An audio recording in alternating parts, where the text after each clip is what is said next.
위기로부터 나도 지키고 가족도 지키는 부자 아빠. 살아남는 아빠. 안녕하세요. 팟캐스트 부자 아빠 살아남는 아빠입니다. 기후변화로 급변하는 경제산업 구조 속에서 우리들의 가족도 지키고 재산도 지킬 수 있는 방법을 지금부터 알려드립니다. 네, 저는 전기차 팔아 다니는 김주석입니다. 저는 기후변화를 걱정하는 아빠들과 함께 방송하고 있는 김나연입니다. 저는 세미 방송인 의준 아빠 차윤탁입니다. 저번 방송 때 김나연 선생님께서 조금 이제 아주 막 나가는 자기소개 한번 해주시긴 했는데 준비 좀 고민을 하다가 네네네. 말았어요. 제가 좀 어두움을 버리고 이제 밝은 네네. 이미지로 쇄신을 하고자 하는. 이미 내부 피드백 많이 나오고 있거든요. 좀 방송하기 싫으냐 이렇게 이게 또 제 컨셉이라고 이해를 해주시면 되겠습니다. 밝은 모습 강요 부탁드립니다. 네, 저희 댓글과 이벤트 다시 한번 소개를 드려야 될 것 같아요. 10월 9일까지 그 팟빵에서 회원 가입하시고 붓바살바 구독을 해주시고 응원 댓글 남겨주시는 분 20분을 추천해서 베스트셀러 플라스틱 없는 삶을 보내드리거든요. 많은 참여 부탁드립니다. 그럼 저희가 이 이벤트에 참여한 많은 댓글 중에 몇 개를 소개시켜 드릴 시간인데요. 저희 팟캐스트를 진짜 10시간 넘게 가장 많이 들어주신 분이 계세요. 그분 댓글을 나연쌤이 우선 한번 읽어드리도록 하겠습니다. 네, 구글플렉스님인데요. 10시간, 사실 뭐, 몇 명 빼고는 되게 적잖아요. 이렇게 연달아서 들어주시는 분이. 네. 정말 감사한 틀어놓고 분이고. 졸면은 쭉 나오는 경우. 가능하죠, 네. 가능하죠. 그래도 이제 이분이 어떻게 댓글을 달아주셨냐면, 그레타 툰베리 연설에 대해 말씀하시면서 울컥하셨는데, 이거 지석쌤 얘기죠? 네. 저도 같은 마음입니다. 지난 방송 때 네. 저는 그레타 툰베리 연설 편집된 짧은 영상을 봤는데, 그 어린 소녀가 어떻게 그렇게 호소력 넘치게 말하는지, 그게 되게 마음을 울리셨다고 해요. 그래서 이대로 가다간 정말 인류 종말은 시간 문제다. 그래서 소름이 정말 쫙 끼쳤고, 무서웠다. 이런 얘기를 남겨주셨어요. 지난 방송 때 이제 또 감동 한 스푼 얹어주신 김지석 선생님. 사실 저희 대본에 써 있었잖아요. 흐느끼며 얘기한다 이렇게. 아니었나요? 역시 세미 방송인은 정말 뭘 좀 만들어놓으면 살리지 못하고 이렇게. 그때 윤탁쌤 당황하셔가지고 빨리 아, 정리하셨던. 예. 그 감정을 제대로 다루지 못하는 사람은 이제 어린이들이 그런 게 좀 힘들어요. 그쵸, 어른들은 그쵸. 이제 네. 적절한 슬픔과 네. 분노와 이런 것을 이제. 사실 약속된 그런 게 당황하네요. 아니었고 진짜 너무 이제 그 상황이 정말 안 좋았으니까. 리얼이었죠, 리얼. 그쵸, 네. 리얼이었죠. 네. 근데 저희가 인류 종말 이런 거 겁주려고 막 방송하는 거 아니잖아요, 그죠? 그럼요. 네. 상황을 알아야지 이제 바뀔 수 있으니까. 네, 그렇죠. 네. 그 이분 그 구글 플렉스라는 그 제가 장난감 얘기를 했었는데 그 뜻이 아니라 이게 수학 용어래요. 무지무지하게 큰 수를 구글 플렉스라고 하는데 이분이 설명을 주셨거든요. 뭐 10의 100승만큼 제곱하는 숫자라는데 뭐 우주 존재하는 수소 원자 개수보다 크다고 해요. 아마 저희 향후 구독자 수를 이제 저희 팟캐스트 들어주시고 자발적으로 인스타그램이나 그 네이버 블로그 같은데 올려주신 분들 계시거든요. 네. 정말 많이 감사드리고 많은 홍보 좀 부탁드릴게요. 네, 이게 저희 어쩔 수 없이 상황이 안 좋다 보니까 네. 심각한 얘기를 하잖아요. 근데 나만 알고 있으면 너무 억울한 거지. 남들도 알고 같이 걱정을 해야 네. 좀 덜 억울하잖아요. 나만 걱정할 수 그래서 없다. 공유를 해야 됩니다, 이거는. 그 지석쌤께서 지난 시간에 감동도 주셨는데 좀 한번 댓글 한번 또 읽는 거 부탁드릴게요. 네. KMS 님이 네. 애플 팟캐스트에 지구야 사랑해라는 제목으로 올리셨는데요. 네. 지구를 사랑합니다. 구독자 쭉쭉 늘려서 기후변화와 환경에 관심 많아지면 좋겠네요. 방송 잘 돼서 공영방송 진출을 희망합니다. 구독 추천이라고 달아주셨습니다. 감사합니다. 네, 공영방송 진출 말씀하셨는데 저희 지금 준비하고 있어요. 우리만? 저희만. 네, 저희 홍보팀 통해가지고 좀 친한 방송 작가분들한테 좀 보내드리고 좀 그런 활동 좀 해야겠다. 근데 여기서 한 가지가 네, 지금 사실 기후변화 대응의 가장 큰 고민거리가 뭐냐면 네. 이게 환경 이슈가 아니라 어떻게 보면은 훨씬 더 뛰어넘어서 경제와 사회 유지와 뭐 인권의 이슈인데 그렇죠. 이게 계속 환경 이슈라는 식으로 딱 갇혀 있어서 건강과 모든 게 걸려 있는 거라고 좀 바꾸는 게 좀 또 숙제입니다. 그래서 일단은 저희 환경 단체니까 환경 이슈처럼 이렇게 들릴 수 있는데 그렇지 않다. 네. 거. 네. 얼마 전에 팟캐스트에 소개시켜드렸죠. 이게 그 기후변화가 심각해지면 그 개발도상국에서 빨리 결혼을 하도록 강요받는 어린이들이 늘어난다. 그 사실 환경 문제만이라고 볼 수가 없죠. 그 저희 또 팟캐스트를 굉장히 사랑해 주시는 분이죠. 캣데디 책사 공갈량님께서 또 재밌는 짤이랑 함께 댓글을 남겨주셨는데 요즘 유행하는 것 중에서 곽철용이라고 혹시 들어보셨어요? 저는 처음 들어봐요. 전 아까 알게 됐지만 모른 척 할게요. 네, 그 곽철용이라고 이제 타짜에서 나왔던 그 배역이 굉장히 인기를 끌고 있는데 그분을 패러디해서 또 이렇게 달아주셨어요. 뭐 마포대교는 무너졌냐 이런 거를 왜 전기차는 무너졌냐 뭐 이렇게 이제 전기차로 묶고 더블로 가자 뭐 이런 식으로 재밌게 달아주셨는데 정말 저희도 좀 많이 하고 있잖아요. 저희 인스타그램에 지금 그쵸. 자동차 내연기관 관련해서 네, 이렇게 맞아요. 해서 다 여러분들이랑 이런 환경이나 이런 얘기가 어려운 얘기가 아니라 친숙한 얘기고 네. 그런 거를 보여드리려고 저희 노력하고 있으니까 근데 이런 재밌는 거 많이 달아주셔서 감사하고 저도 곽철용 패러디 잘 봤습니다. 네, 지난 시간에 너무 약간 좀 약간 심각하고 가라앉는 분위기가 있는 것 같아서 오늘은 완전 저세상 얘기를 좀 갖고 왔거든요. 그 지난번에 호응이 괜찮았던 코너 걱정이- 얘기를 좀 하고 걱정이 좀 되네요. 네, 저세상 얘기를 좀 하고 그 다음에 즐거운 얘기를 하기 전에 부자 아빠 살아남는 아빠를 제작하는데 큰 도움을 주시는 분들이 전하는 말씀을 듣고 본격적으로 얘기 시작해 보도록 하겠습니다. 이 방송은 여러분의 소중한 후원으로 만들어집니다. 국제환경단체 그린피스 서울사무소에 후원해주실 분들은 네이버에서 그린피스 팟캐를 검색하시면 쉽게 후원에 참여해주실 수 있습니다. 네, 저희 지난주에 저희 방송이 지루하다라는 그런 피드백을 겸허히 받아들여서 코너를 자그마치 3개를 들고 왔었는데 그 지루하다는 피드백을 갖고 오신 분이 괜찮다, 마음에 든다 해가지고 올해가 아니라 지금 바로 다시 또 코너를 한번 이어가 보도록 하겠습니다.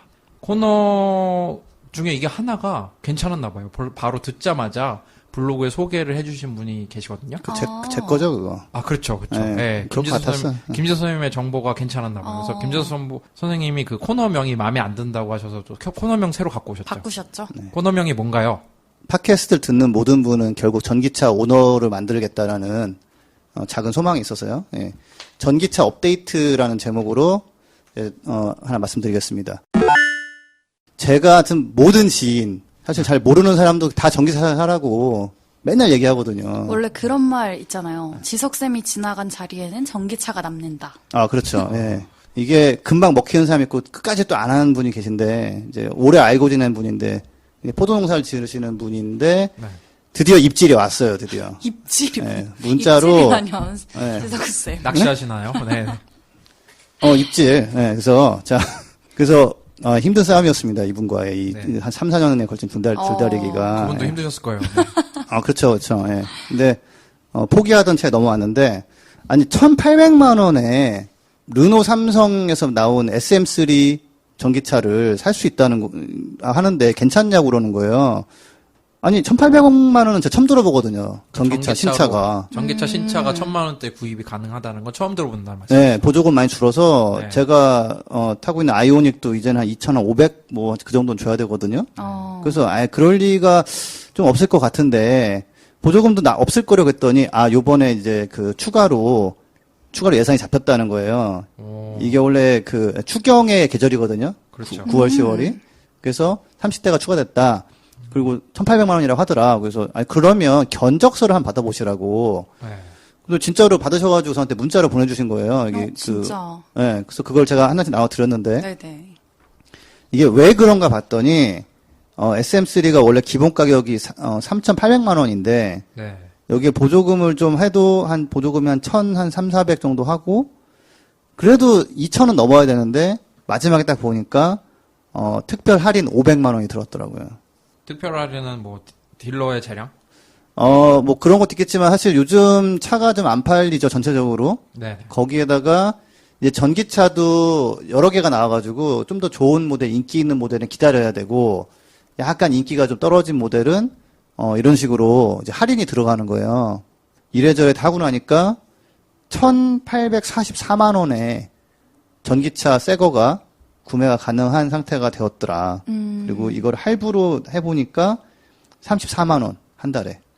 1844만 원이 사실은 누구 집 강아지 이름 아니잖아요. 큰 돈인데 또 할부 프로그램이 좀 잘 돼 있잖아요. 그죠? 그쵸. 34만 원.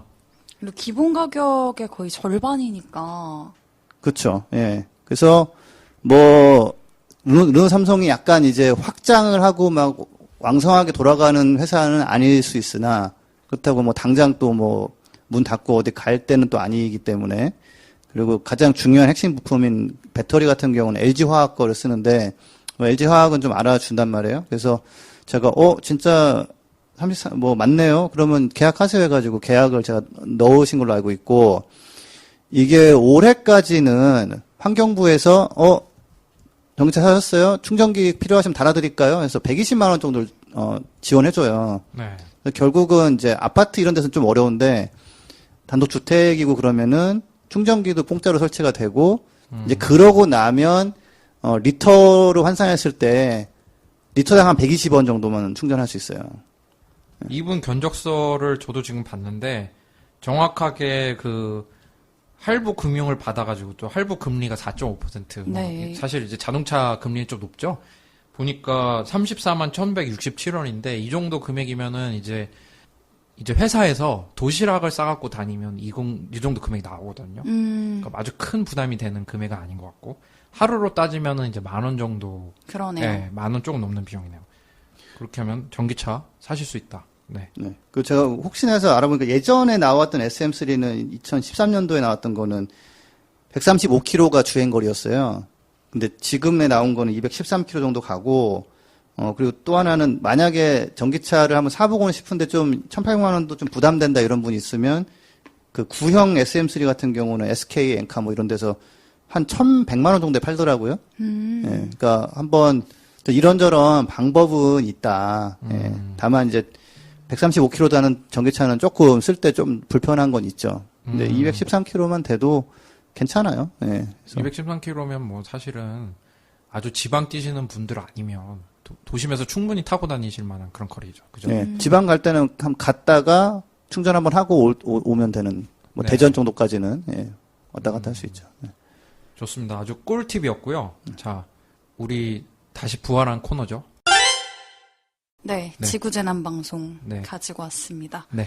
제가 오늘 아침에 좀 회사를 오려고 하다가 친구랑 이제 막 메신저로 얘기를 하는데 어쩌다가 뭐 기후변화와 관련한 얘기가 나왔어요. 근데 되게 친한 친구인데, 거기에는 기후변화가 없었는데? 이렇게 얘기를 하더라고요. 해외의 한 지역을 얘기를 하고 있었는데, 그래서 제가 기후변화는 지금도 계속 일어나고 있어 라고 말을 했더니, 야, 그거 너무 철학적인 거 아니냐? 이렇게 답장이 와서 제가 잠깐 준비를 멈추고, 잠시 멍 때리는 시간을 가졌는데, 기후 변화는 철학적인 얘기다. 예, 이게 뭔가 내 얘기, 지금 우리의 얘기, 현실의 얘기가 아니라 좀 너무 동떨어지게 느끼나? 그래서 제가 이런 분들한테는 뭐 감성에 호소를 해야 되는지 아니면은 과학적인 팩트를 가지고 들이밀어야 되는지 이것도 되게 고민이 되더라고요. 그래서 친구한테 지금 그레타 툰베리 연설 관련된 동영상 그리고 지석쌤 출연했던 우리 시리얼이랑 같이 만들었던 그 기후변화 설명하는 동영상 이렇게 2개를 보내줬는데 그거 보면 바로 넘어오죠. 네. 안 봐요. 안 그쵸? 보더라고요. 안 보면 어쩔 수 없고 보면 바로 넘어옵니다. 근데 제가- 이제 네네. 그 친구분이 깊이가 있는 분인 것 같아요. 그리고 과학도 결국 철학이다. 아, 뭐 그렇게 해석할 수도 있겠네요. 근데 이제 사실 우리가 네, 이런 식으로 하고 때문에 이게 논의가 진전이 안 되는 거죠. 이게. 네. 네. 아니 물- 과학 철학 뭐 이런 그쵸, 게 네, 있더라고요. 관련이 있죠. 빨리 넘어가는 EBS에서 걸로. 가끔 해주던데. 아무튼 네. 코너 닫아. 아, 네. 아, 네? 안 아니, 돼요. 아니. 이거 제 겁니다. 네네. 사실 우리가 지금 기후변화를 직접적으로 겪으면서 살아가고 있거든요. 대한민국에 살고 있는 우리도. 그러니까 지금 저희가 이걸 녹음하는 날이 개천절 하루 전날인 2일이에요. 그렇죠. 근데 내일이 이제 개천절인데 제18호 태풍 미탁 한반도에 굉장히 영향 미칠 거라고 직격으로 때립니다. 네, 지금. 지나갈 것으로 지금 100% 예상이 되고 있고 벌써부터 비가 오고 있는데 이제 저는 오늘 가을 태풍을 주제로 가지고 왔어요. 근데 기상청에 따르면 올해 들어서 발생한 태풍이 총 18개. 근데 이 중에 6개가 우리나라에 직간접적으로 영향을 줬다고 하더라고요. 근데 이제 내일 우리나라를 직격으로 때릴 미탁을 포함하면 올해 우리나라에 영향 미친 태풍이 7개. 그러면 이게 기상청이 태풍 관측을 1951년에 시작을 했는데 그 이래에 59년이랑 공동 1위라고 하더라고요. 그러니까 기후변화 때문에 태풍이 늘었다? 네, 왜냐면 그렇게 볼 수 있나요? 그쵸. 왜냐면 그렇게 볼수 9월이면 있어요. 네. 이미 수온이 떨어져야 되는 상황인데 이게 수온이 계속 높게 유지가 되면서 태풍이 계속 형성이 되는 거고 또 문제가 북태평양 고기압인데 이게 사실은 9월쯤이면 지금 10월이잖아요. 이쯤이면 이게 일본 쪽으로 이동을 해야 돼요. 근데 아직 이동을 하지 않고 계속 서쪽으로 확장을 하고 있어서 그 가장자리를 따라서 태풍이 올라오니까 지금 이게 원래는 일본 쪽으로 나갈 태풍이 우리나라를 직접 때려버리는 거죠. 이게 저 때문인 것 같아요. 기후변화가 아니라. 제가 철없던 시절에 그 대만 친구한테 네. 우리나라는 태풍 안 온다 이런 식으로 제가 좀 까본 적이 있거든요. 근데 그게 아니라 우리나라에 지금 태풍이 막 안 지나가지를 않네 이제.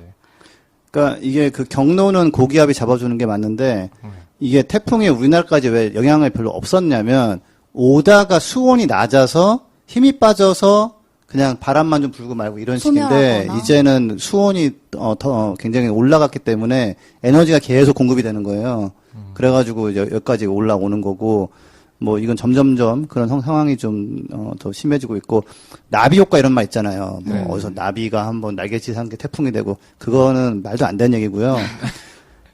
에너지가 모여서 쌓여서 그게 이제 이동하기 시작해서 오는 거예요. 그래서 나비가 해서 그거는 이제 그냥 카오스 이론 설명을 하기 아 근데 그거를 진짜 과학으로 받아들이시는 분이 있어요. 아까 어떤 분은 과학을 철학으로 받아들이시고 그쵸. 어떤 분들은 과학을 뭐 이런 식으로 해석을 하는데 그런 예, 태풍은 결국 열이 많이 쌓여서 오는 거고 온난화로 뜨거워지면서 더 많이 더 멀리까지 올라오는 겁니다. 그래서 지금 기상청에서도 이 미탁에 대해서 브리핑을 할 때, 뭔가 이건 굉장히 이례적이다. 이렇게 태풍이 많이 올라오고 또 크게 올라오는 거는 기후변화로밖에 설명할 수 없다. 이렇게 브리핑을 했는데, 이제 1951년 이래 아까 57년이랑 공동 1위라고 했잖아요. 총 7개가 한 해에 영향을 준 게. 근데 이것뿐만 아니라 9월 태풍의 영향을 3차례 받는 것도 올해가 처음이래요. 사실 우리나라는 이게 이웃 국가들에 비해서 자연재해에 조금 덜 덜 영향을 피해를 받는 받는다. 그런 나라였다고 생각이 드는데 네. 홍콩이나 대만 같은 경우는 해도 뭐 태풍 같은 거 굉장히 예민한 문제잖아요. 사람 그쵸. 생명이 달려있고. 근데 요번에 이전에 태풍이 왔을 때 제가 좀 놀란 게 태풍이 오면은 이제 목숨을 잃을 수가 있거든요. 실제로 네, 이제 맞아요. 사상자 발생하고. 했었고, 근데 애들이 힘겹게 학원 갔다 오더라고요. 이렇게 태풍 막 날아다니는데. 근데 태풍에서 더 이상 안전지대가 아니에요. 네, 위험하죠. 네. 그래서 엄청 뭐 유명한 축제들도 조금 막 취소가 되고 있나 봐요. 그죠? 네, 네네. 오늘 같은 경우 이제 부산 국제영화제 전화제가 취소됐고요. 미탁 영향으로. 제가 굉장히 좋아하는 행사인데 이제 막 연예인들 사진도 올라오고 막 그거 보면서 댓글도 보고 그러던 아쉽네요. 네. 아, 그리고 또 이런 것도 있어요.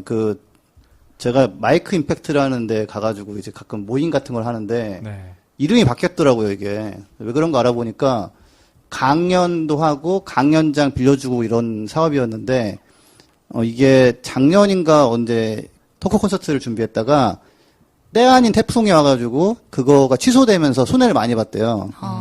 물론 더 파보면 또 다른 것도 있을 수 있는데 그래서 대규모 손실을 보면서 못 버티고 이제 도산한 것 같아가지고 사실은 축제 기획하거나 뭐 축제에서 뭐 공연으로 이제 생계하시는 분들은 사실은 그 좀 전례 없는 뭐 벚꽃 축제도 막 계속 날짜 바뀌고 막 이러니까 네. 지금 좀 피해가 있는 거죠. 네. 그렇네 진짜. 자, 그럼 또 화제의 다른 코너로 넘어가 볼까요? 이렇게 마무리가 매끄럽지 못하다니. 네. 지난주에 이제 아이들 장난감에 충전지를 활용해보자 이런 다음에 이제 소재가 떨어져가지고 힘들어하는 차에 네. 찾아봤는데 이제 이런 내용이 있더라고요. 이렇게 비행기 있잖아요, 비행기. 네네. 비행기를 타게 되면 탄소 배출이 어마어마하게 나오잖아요. 그쵸. 근데 이거에 대해서 참 이게 참 갈등이에요. 그 기후변화 관련된 만화책을 지석쌤이 소개를 해줘서 봤는데 그 작가도 비행기를 타야 될지 마야 될지 엄청 고민되다가 한 번 안 타고 한 번 타고 막 그랬던 것 같은데 한국에서는 조금 적용하기는 쉽지 않은 내용인 것 같은데 한국에서 좀 고민을 해봤으면 좋겠어요. 왜냐면 미국 같은 데는 워낙 대륙이 크니까 네. 비행기 타는 게 되게 잦잖아요. 그럼 이제 먼 거리일 때 비행기를 타야 되냐? 안 가는 게 제일 좋지만 제일 어쩔 수 없이 타야 될 때, 업무상이나 이런 걸 때 그럼 첫 번째로 자동차를 타는 게 탄소 배출이 더 적게 나온다고 합니다. 유럽 환경협회에서 조사한 바에 따르면 운송수당당 이제 그 운송수당당 운송수단당 이산화탄소 배출량을 이제 그램으로 봤을 때 킬로미터당 그램을 봤을 때 비행기가 285g이나 나오고 소형 자동차 1.5명 정도가 탔을 때 104g. 1.5명이면 뭐 토막살인 뭐 이런 거. 아이가 있을 수 있죠. 저도 왜 통계를 왜 이렇게 뽑았는지 모르겠어. 1.5명 아마 무게 때문에 그런 것 같아요. 이게 뭐 성인 한 명을 뭐 70g으로 따졌을 때. 2명이면 2명이고 1명이면 1명이지 1.5명. 네. 성인 한 명이 70g이라고. 아마 몸무게를 봤을 것 같은데, 네. 되게 더 엽기적인 건 뭔지 아세요? 스쿠터는 1.2명이야. 아, 이 사람들 이상한 사람들이네 진짜. 이거 킬로그램 수로 봐야 될 것 네, 같은데. 그러다 보니까 이렇게 버스는 그 다음에 이제 버스는 12.7명이 탔을 때 네. 0.7명은 누군지 모르겠지만 68g이 나온다고 그래요. 그 4명이 이제 소형차를 탔을 때 42g. 의외로 적게 나오는 게 기차. 네. 그래서 기차를 타는 게 좋은데 그래도 꼭 비행기가 지금 양이 어마어마하게 나오는 거죠. 비행기가 285g인데 기차는 14g이니까. 그래서 웬만하면은 긴 거리를 가실 때는 기차나 카풀 타시라. 뭐 네, 이게 네. 유럽은 이게 좀 더 큰 이슈인 게 사실 유럽은 철도도 있고 네. 항공기도 있는데 항공기가 되게 싸져가지고 저가항공 때문에. 예, 저가항공 때문에 그래서 뭘 선택하냐가 있는데 사실 우리나라는 좀 저는 비행기 여행은 그냥 안 하는 게 제일 좋고 안 하면 된다라는 주의인데 우리나라는 어디 갈 때 철도 옵션이 사실 없어요. 예, 그래서 또 그런 차도 뭐 내가 일본 출장을 간다, 뭐 일본에 뭐 관광을 간다, 뭐 그렇고 제가 사실 좀 되게 묘한 기분. 저는 관점이 이제 기후 변화니까 노 재팬 그거 관광 안 가는 거 났을 때 안 가면 되는데 네. 거기 안 가고 나는 대만 간다, 난 거기 안 가고 베트남 간다 이래 버리니까 이산화탄소 배출은 훨씬 늘어나거든요. 예. 실제로 지석쌤은 비행기 여행은 안 가시잖아요. 여행은 저는 1년에 한 번 제주도 가는 거 정도는 한 2번 정도 해봤고, 저는 못 가겠어요. 그래서 차라리 저는 전기차를 타고 차로 갈 수 있는 곳을 가서 뭐 쉬다 오던 뭐 하다 오던 하자라는 정도로 타협을 좀 하는 거죠. 예. 그 아이들이 근데 좀 삐뚤어질 수 있거든요. 막 옆에 누구누구는 아빠 사이판 갔다 왔대. 막 이런. 근데 얘기. 또 이제 네. 이런 아빠의 네. 철학을 알면, 네. 제가 철학이라는 말을 썼네요. 그래서 네. 친구가 저한테 철학이라고 했는지. 그러네. 친구를 이해할 수 그러네. 있는 정말 따뜻한 이해하는, 방송이네요. 네, 그러네요. 근데 저는 이제 그렇게 얘기해요. 지구 온난화 때문에 비행기 타고 가는 건 좀 문제가 있어. 너희들 생각해서 그런 거니까 딴 거 하고 게임 뭐 사줄까? 하고서 이제 디지털 중독으로 전 가는 거죠. 근데 실제로 지석쌤이 그래서 게임 안에서 비행기 탈 수 있어. 아, 그럼요. 국내 전기차 충전소가 되게 근처에 있는 굉장히 좋은 핫플레이스들을 많이 알고 계세요. 나중에 좀 풀어주시고요. 휴가 기켜 맞춰서. 네. 그래서 지금 사실은 스웨덴에 시작된 비행기 타는 것에 대한 그런 창피함 뭐 그런 게 있어요. 비행기 타는 것은 자체가 그냥 이제 비난받는 행위처럼 됐는데 그 플라이트 쉐임이라 해가지고 네. 비행기 타는 사람의 부끄러움 이게 독일도 퍼져가지고 지금 이제 비행기 타고 가는 특히 뭐 나의 즐거움을 위해서 가는 것은 엄청나게 이기적인 행위로 벗어날 수가 없습니다. 이거는. 근데 뭐 나연 쌤의 친구분이 말씀하신 것처럼 또 철학의 차이 있을 것 같아요. 그런 거에 봐서 또 좋은 자연을 보고 뭐 그럴 수도 있는 것 같고. 자연이 네. 죽어요. 그러니까 이거는 그러니까 좀 퍼지고 있어요. 이제는 스웨덴 시작해가지고. 웬만하면 안 타는 게 좋은 거죠. 근데 이제 그쵸. 뭐 업무상이나 뭐 긴급한 일이나 이런 거 타야 될 때. 뭐 그런 거야 뭐. 예. 그런 걸 때 탈 때도 이제 보니까 그런 얘기를 이제 세계에서 좀 하기 시작한 것 같아요. 비행사마다 또 연비가 많이 다르더라고요. 그래서 이왕이면 연비 좋은 항공을 선택을 했으면 좋겠다라는 것도 있는데 우리도 이런 것 좀 한번 따져봤으면 좋겠어요. 이게 비행사마다 사용하는 그 항공기 기종이라든지 운항 방식에 따라서 연비 차이가 난다는 게 좀 신기하더라고요. 안 타는 게 제일 좋지만 알래스카 항공 같은 경우에는 연비가 제일 좋은 걸로 나왔고 아메리칸 항공 같은 경우는 거의 이제 꼴찌에서 2번째. 네, 그럼 이런 게 나와 있네요. 저도 그리고 이제 굳이 탄다면 이제 많은 사람이 더 적은 양의 짐을 갖고 탈수록 효율이 더 좋겠죠. 굳이 이제 또 요즘 뭐 유튜브나 이런 데서 비즈니스 클래스, 퍼스트 클래스 타보면 막 난리잖아요. 타봤더니 뭐 이런데 사실은 이코노미를 타는 것이 더 좋은 것 같습니다. 근데 웬만하면 안 타면 좋겠다는 거에 저도 공감하지만 그 다음에 이제 비행기 에너지 효율을 높이려면 이제 또 창문을 닫고 사실은 개개인의 이런 노력이 크진 않지만 그래도 저는 이제 이런 걸 인지하고 노력을 하려는 모습이 좀 변화를 줄 수 있다고 생각하거든요. 이런 걸 인지를 하시면 그 비행기를 뭐 정말 개인의 즐거움을 위해서 타는 거였다면 그런 횟수도 좀 줄여지겠죠. 네네. 고민을 하고 타는 것과 고민을 안 하고 타는 것은 좀 다를 수 있으니까, 그죠? 저는 고민하지 말고 그냥 타지 마세요, 그냥. 고민도 하지 말아라. 디지털 세상에서 타라. 네. 아니, 근데 저는 요즘 약간 그런 문화가 보이는 게, 그 광고 같은 데서 해외를 꼭 나가지 않아도 나는 뭐 독일 맥주 마시면서 뭐 즐겨 뭐 이런 광고가 나오더라고요. 구글맵으로 다 볼 수 있잖아요. 경기가 안 좋아서. 아니, 뭐, 그런 것도 있지만, 네. 사실은 여름 되면 다 해외여행 가야 되고 이런 게 약간 스트레스도 있지 않아요? 그런 문화가 생겨가지고. 저는 여름에 휴가를 잘 안 가요. 그래서. 그래서, 아무튼, 안 가는 게 제일 좋습니다. 이건 그냥 확실한 과학적 사실이니까. 비행기는. 못 박아놓습니다, 제가. 웬만해서 타지 말자. 네. 알겠습니다. 특히 뭐 아이를 사랑하고 아이의 미래 뭐 이런 거 걱정하고 나는 그레타 연설에 눈물이 났어 그러면 타지 마세요. 아빠 내 친구 사이판 갔다 왔는데 나도 가고 싶어. 그러면 이제 너는 사이판보다. 자, 우리 딴 거 하자. 그래, 네, 알겠습니다.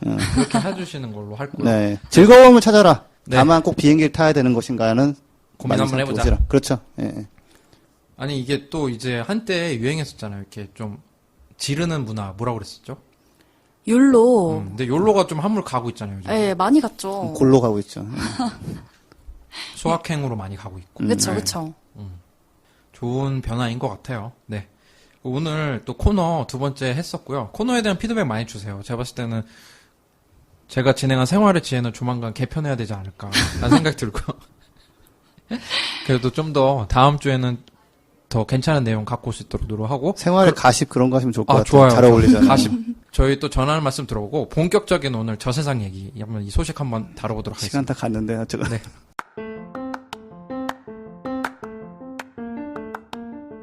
이 방송은 여러분의 소중한 후원으로 만들어집니다.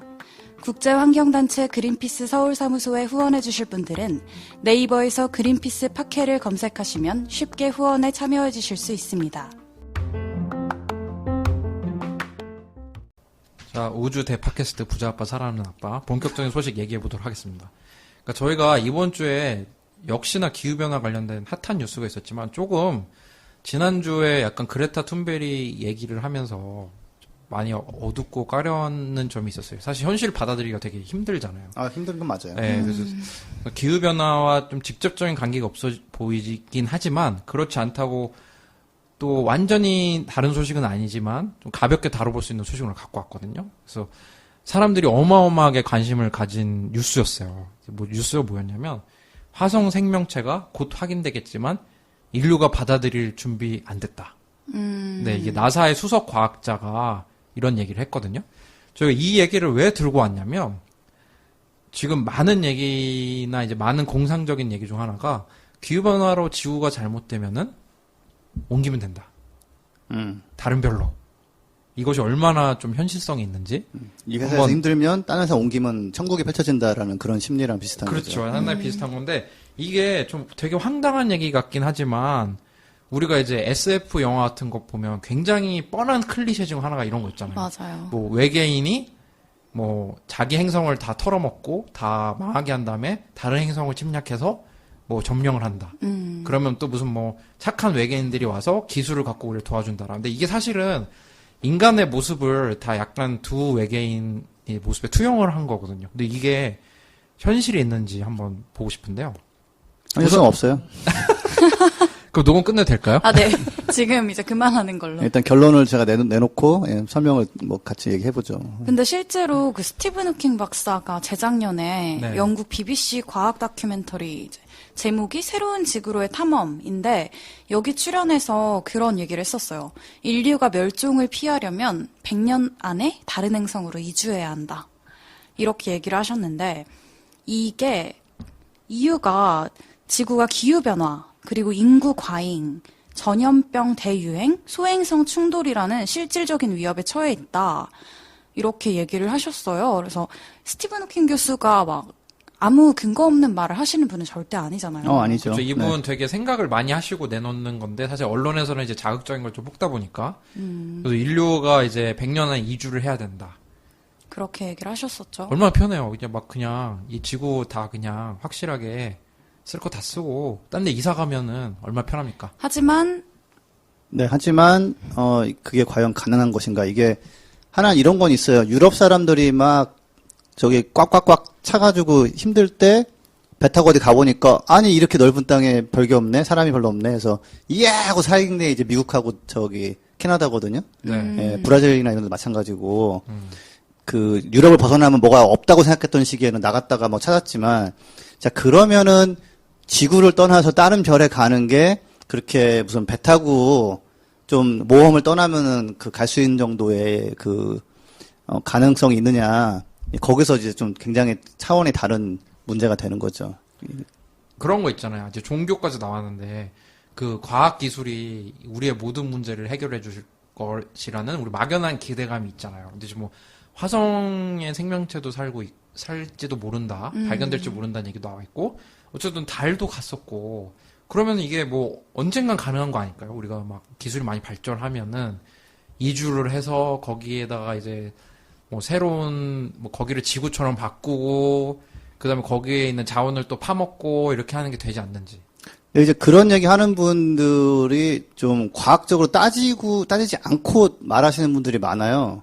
네. 근데 실제로 과학적으로 따져가지고, 지금 하고 있는 대표적인 사람이 일론 머스크거든요. 네. 네. 예. 그 스페이스X라는 회사를 만들어가지고, 그러니까 이 사람의 얘기는 뭐냐면, 호킹처럼 지구가 이제 망할 것 같으니 100년 안에 빨리 떠나라가 이거 아니라, 네.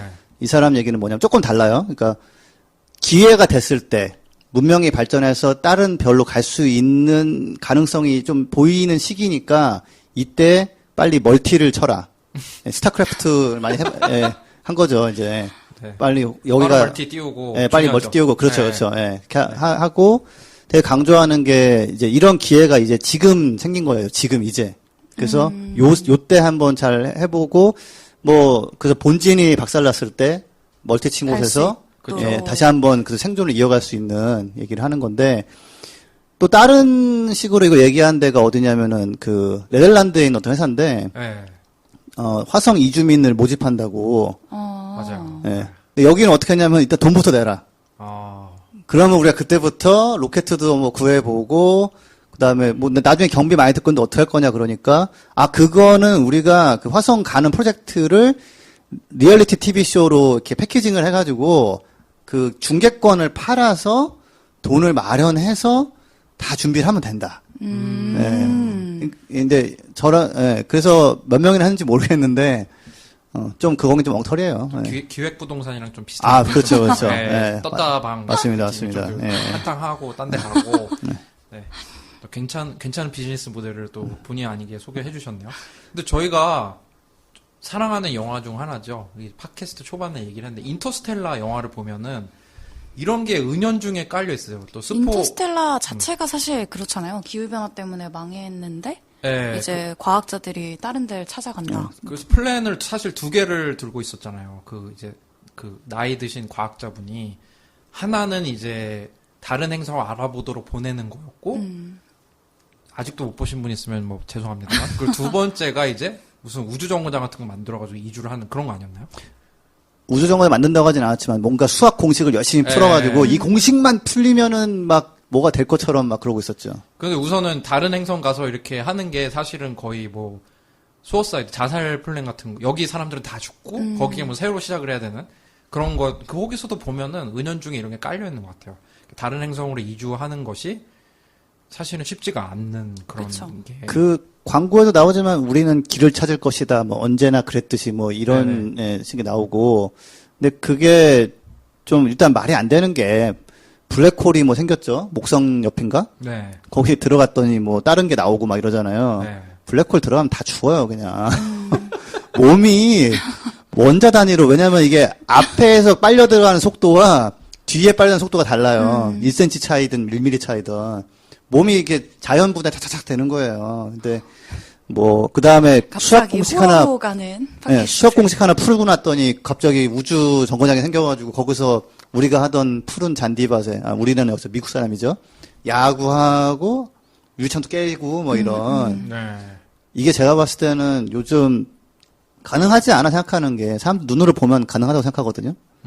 CG가 너무 발달해가지고 뭐 막 다 되는 거예요. 그러니까 되지 않겠어라고 이제 자꾸 머릿속에서 그림이 그려지는데 하나하나 따지고 보면 안 된다. 정말 공상과학이다. 예, 공상이죠 정말. 근데 예. 이런 황당한 얘기를 오늘 팟캐스트에 왜 들고 왔냐면 뉴욕타임즈에 얼마 전에 칼럼이 하나 실렸어요.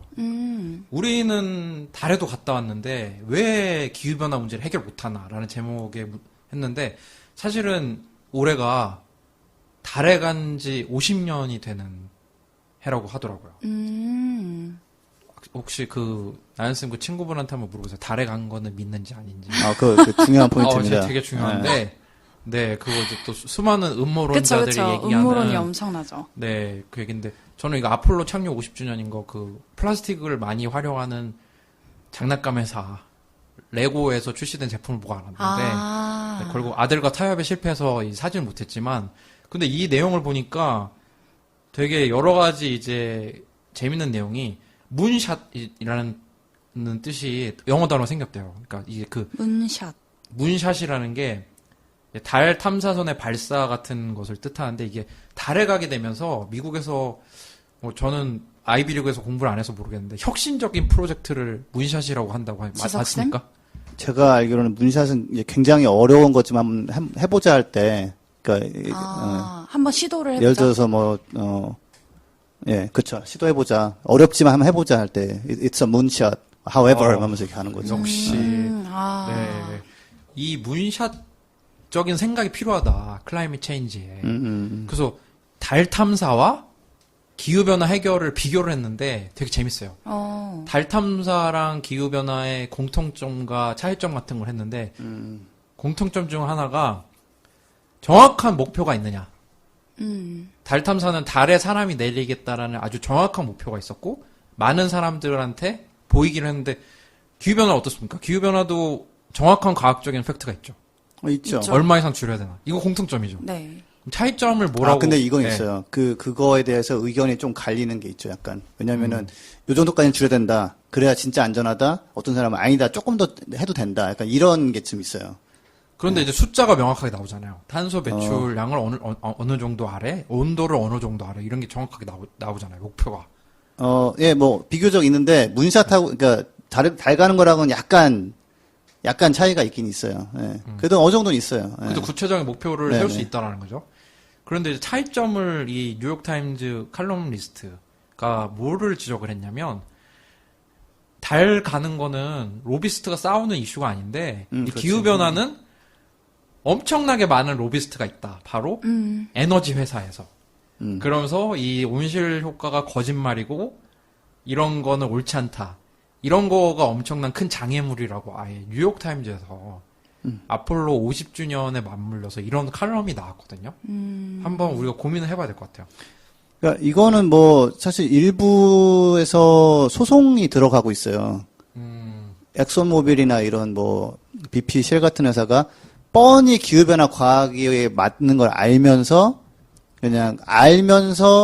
계속 석유 제품 팔고 기후변화가 뭐 사실이 아니라는 식의 연구 같은 거 펀딩하고 사태를 악화시켰으니 니들이 책임을 져야 된다. 그러니까 디젤 게이트랑 어떻게 보면 비슷한. 그렇죠. 예, 뻔히 알면서 니들이 이렇게 했다 해가지고 소송이 조금씩 들어가고 있습니다. 네, 그래서 저희 팟캐스트 지금 구독해주시는 구글 플렉스 숫자에 가까운 구독자분들께서는 이런 얘기 들으면 저 분별 없는 얘기 주변에서 하시면 좀 따끔하게 얘기를 그것은 과학이다 얘기 좀 해주시면 좋을 것 같아요. 그래서 제가 그런 회사들의 그 나쁜 행실을 알기 때문에 네. 제가 더 팔아주기 싫거든요, 진짜. 그래서 제가 석유 쓰는 차, 비행기도 석유로 간단 말이에요. 그쵸. 그래서 저는 그거는 나는 싫다. 예. 비행기가 탄소 배출 이렇게 쉽게 하는데 비행기는 전기로 바꾸려는 지금 노력이 없나요? 있어요. 있고. 근데 아직 너무 큰 비행기는 말고 좀 인원수가 작은 경비행기 정도는 전기 비행기가 나온 걸로 알고 있거든요. 지금 한 몇 대 테스트하고 있고요. 네. 그 항공사 교육할 때 네. 기름값이 많이 나오거든요. 그렇죠. 근데 전기로 바꿔서 하면은 되게 싸고 운전 연습이죠. 그러니까 그 비행 연습할 쉬운 때는 네, 충분히 쓸 수 있기 때문에 지금 주문은 들어갔는데 아직 양산해서 뭐 몇십 대씩 보급하고 그건 없어요, 아직은. 근데 궁금한 게 그런 장거리를 갈 수 있는 진짜 많은 사람들이 탈 수 있는 비행기도 전기로 운행이 될 수 있을까? 그거는 시간이 더 걸릴 것으로 좀 보고 있습니다. 그러니까 배터리가 훨씬 가벼워지면 되는데, 그러니까 저는 사실 그런 철학이거든요. 가고 싶은데 그런 비행기가 없으니까 아, 그래도 가야지가 아니라 저는 오케이 해결되는 거 나오면 난 그때 한번 가볼게. 네, 그 되기 전까지 나는 안 가. 예. 예. 근데 다행히 이제 자동차 같은 경우는 이제 상용화가 돼서 네. 훨씬 좀 마음 가볍게 다닐 수가 있는 거죠. 예. 근데 이제 그 나사의 이 수석 과학 아, 그 사람? 자의 얘기로 다시 돌아가 보면 이분이 이제 보도자료로 이제 상당히 이제 또 저희가 즐겨 쓰는 표현 중 하나죠. 어그로를 이제 상당히 끌었어요. 기자회견 때. 너희들은 준비가 되어 있지 않아. 이게 나사 이 사람들한테 홍보 전략을 우리가 배워야 될 것 같은데 아. 우리도 이제 MBDA 같은 거 이제 달에다가 하고 이런 혁신적인 사고 좀. 근데 이분이 진짜 좀 잘한 게 뭐 코페르니쿠스까지 갖고 오고 하고 아, 그리고 좀 그래요? 밑밥을 까는 거죠. 생명체를 발견될 가능성이 되게 높나 봐요. 이제 이제 화성에서 좀 밑밥을 좀 깔은 것 같은데. 이게 지동설 때만큼 네, 그 정말 백보 양보해서 우리가 가기 가까운 화성이나 뭐 달 이런 데다가 이런 데 생명체가 발견됐고 우리가 갈 수 있는 그런 여건이 마련됐다고 하면 그래도 갈 수 있나요? 가기가 쉽나요? 정말 더럽게 어렵습니다. 왜 어느 점이 어렵죠? 네. 자, 예를 들어서 네. 공전하는 궤도가 네. 지구하고 화성하고가 이렇게 딱 그 중심이 딱 똑같지가 않아요. 네. 예, 그래서 사실은 지구와 화성의 크기 그 거리가 2년에 한 번씩 많이 가까워지고 2년에 한 번씩 상당히 멀어집니다. 사실 화성으로 뭘 보낼 때 나사도 그 뭐죠? 익스플로러인가 뭐 이런 거 보낼 때 딱 요 네. 가까운 시기에 맞춰서 쏴요, 로켓을. 어, 그래야 훨씬 더 가깝거든요. 네. 예, 이게 움직이는 지하철역인데 막 움직이는 거예요. 그러니까 일단은 지금 있는 기술로도 보내려면 2년에 한 번씩만 기회가 와요. 그 궤도를 맞추려면. 그래서 맞추려면 그렇고 그다음에 이제 그 일론 머스크가 그 얘기했는데 제가 일론 머스크가 굉장히 좋아하는 거는 다 계산을 해보고서 네. 아 이게 이렇구나 저렇구나 해가지고 방법을 찾는 사람이거든요. 네. 그래서 지구의 중력이 이런 얘기 하더라고요. 지구의 중력이 지금보다 조금만 더 강했어도 우리는 절대 지구를 못 벗어난다. 로켓 가지고. 근데 지금은 죽을 힘을 다하면은 나갈 수까지 있대요. 대기권 밖으로. 네. 근데 지금 문제는 뭐냐면은 나간 다음에는 연료가 없어요. 예. 그래서 지금 생각하는 게 일단 하나 내보내고 아예 연료를 실은 로켓을 하나 보내가지고 우주에서 만나서 다시 이거를 리필을 한 다음에 네. 그 연료를 가지고 플러스 뭐 태양광 해가지고 또 추진력을 얻어가지고 화성까지 간다라는 건데 그게 그 가까운 시기에 쏴도 6개월인가 3개월인가 걸려요. 가는데. 예, 예. 아이고. 그래서 사실은 근데 이게 굉장히 넓은 공간도 아니고 이 좁은 데서 네. 우리 사실 팟캐스트 하면서도 한 1시간 안 된데도 막 서로 보고 짜증나고 막 이러잖아요. 예. 그렇지 않은데요? 저도 그렇지 네, 않은데. 네, 그렇죠. 나만 그런가? 자, 그래서, 이 안에서 사실은 이게 무슨 호화 크루즈가 아니라 옴사달싹 못하는 데서 모여가지고 짜증나도 막 얼굴 봐야 되고 같이 막 해야 되고 중간에 뭐 고장나면은 잠깐 세워두고 고치는 게 아니라 그렇네. 잘못하면 죽어요. 이 어그로를 끈 이 나사 박사가 한 얘기가 이 화성에 그 우주선을 안착시키는 기술을 뭐라고 표현했냐면 뉴욕에서 골프공을 쳐서 로스앤젤레스의 골프장 홀인원을 시키는 거랑 같은 수준의 기술이라고 하더라고요. 네. 이 사람 약간 황우석 박사의 냄새가 나는데 말은 너무 그럴듯해. 이 사람 너무 진짜 되게 잘해. 기자 다룰 줄 알아. 네, 아무튼 그런데 도착하면 화성에서 그러면 여러분 잘 오셨어요. 자 여기 꽃다발 걸어드리고 뭐 이런 거 개뿔 아무것도 없어요. 산소도 없어 별로. 산소. 예, 대기는 좀 있어요. 거기를 가면 죽을 고생을 해가지고 새로 뭘 하고 연료도 새로 만들어야 돼요. 그게 이제 메탄 합성은 가능할 거라고 보더라고요. 그래서 합성을 해서 돌아와야 했는데 합성이 안 돼. 그 돌아오지 못하는 거예요. 그래서 이게 일론 머스크도 얘기하는 게 개척 정신을 가진 사람이 네. 죽을 수도 있고 가면 굉장히 힘들 거지만 난 한번 해볼래 하고서 가는 사람들이 한번 가보고 다시 돌아오고 다시 또 보내고 해서 한 수백 번을 왔다 갔다 하면 뭐 우리나라 뭐 지방 무슨 소도시의 한 블럭 정도의 인프라가 만들어지고 뭐 이런 거거든요, 이게. 근데 이걸 하는 사이에 지구가 박살이 났다. 그러면은 뭐 58번째 로켓까지 갔는데 59번째부터는 야 이런 거 보낼 거 있으면은 우리나라도 뭐라 하자 뭐 이렇게 돼버리면 그러니까 나사도 축소된 게 그 문샷 하고 할 때 케네디 대통령 때 야 러시아한테 지고 있어. 야 우리가 좀 해보자 해가지고 그때 미국 GDP의 한 5%가 때려 박았어요. 근데 그러다가 야 뭐 갔더니 별것도 없고 운석해왔는데 뭐 그냥 돌이야 막 이래가지고 야 그냥 됐다 그냥 뭐 우리나라 저기 미국 우주인 그냥 러시아로 보내서 소유주 태워서 보내 이런 게 있거든요 지금. 사실은 진짜 뭐 기후변화 때문에 지구가 망해서 다른 행성으로 이주를 하자 뭐 이건 거의 불가능이겠네요. 그걸 하려면 지구가 오랫동안 버텨줘야 그쵸. 돼요. 예. 그 길고 긴 몇백 번의 왔다 몇백 갔다를 번에. 예. 버텨낼 수 있을 만큼 지구가 오래 존속이 돼야 된다. 그렇죠. 그럴 바에 지금 재생 가능에도 쓰는 게 훨씬 빠르고 싼 그쵸? 거 아니야? 훨씬 빠르죠.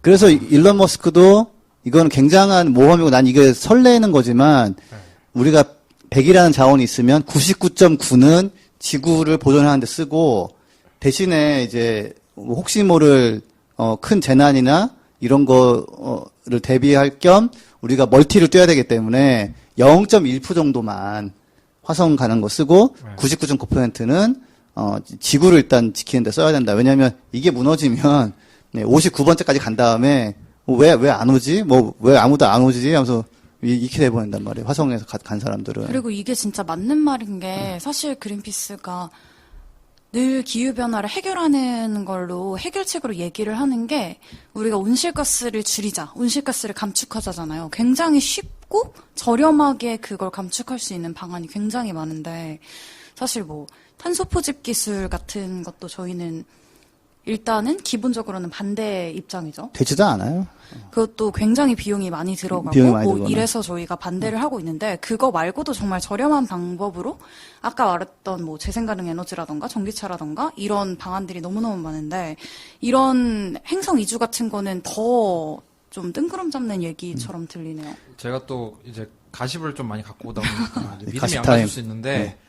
이런 것도 있더라고. 하물며 우리 지구가 뜨거워지니까 지구의 궤도를 조금 바꾸자.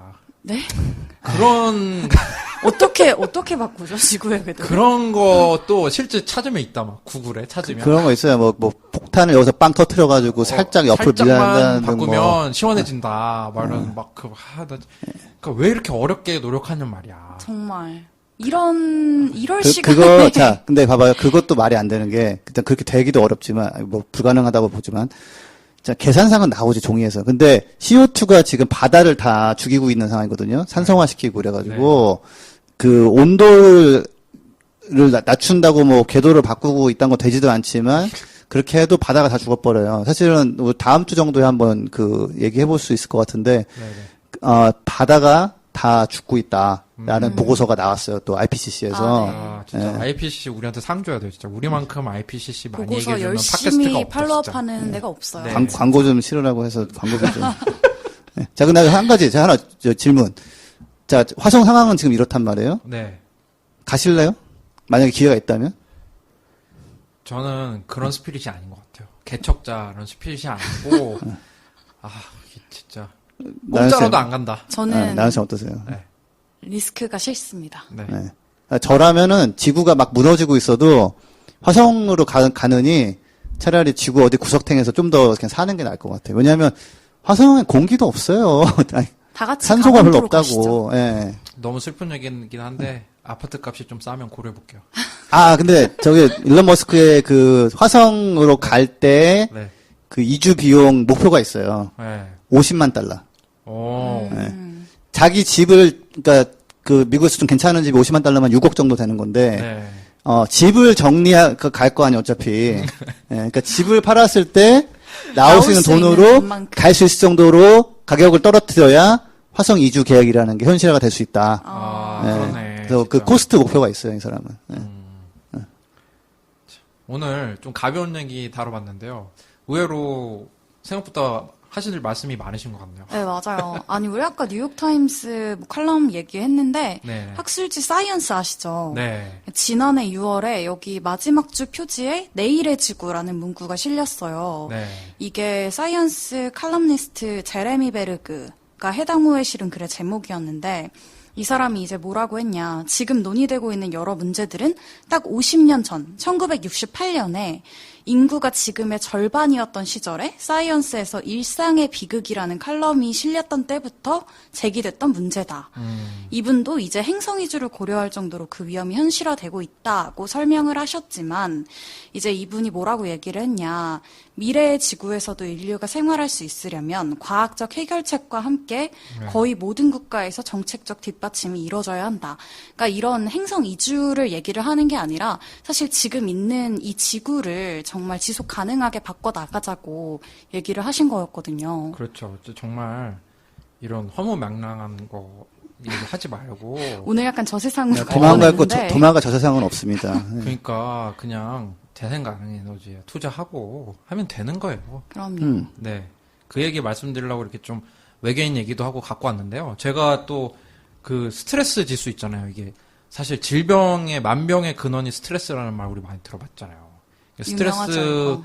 스트레스의 관리를 해서 이제 예방의학, 그러니까 아픈 걸 미리 예방하자 이런 측면에서 나온 조사가 있는데 거기서 스트레스 지수를 제가 갖고 와봤거든요. 그래서 이제 배우자 사망이 가장 스트레스를 받는 거래요. 사람들 100이라고 봤을 때 2주 같은 게 스트레스 20. 굳이 스트레스 받는 일을 하지 말자, 우리.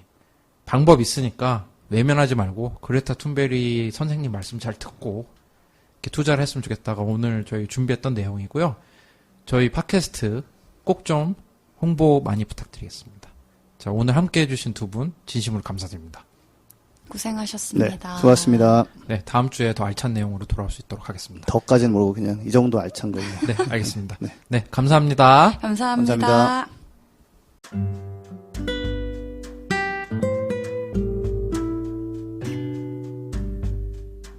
부자 아빠 살아남는 아빠는 애플 팟캐스트, 구글 팟캐스트, 팟빵, 파티, 앵커, 스포티파이 등을 통해서 들으실 수 있습니다. 방송에 대한 의견이나 참여를 원하시는 분들은 gkr@greenpeace.org로 메일을 보내주시면 저희가 정기적으로 확인하도록 하겠습니다. 부자 아빠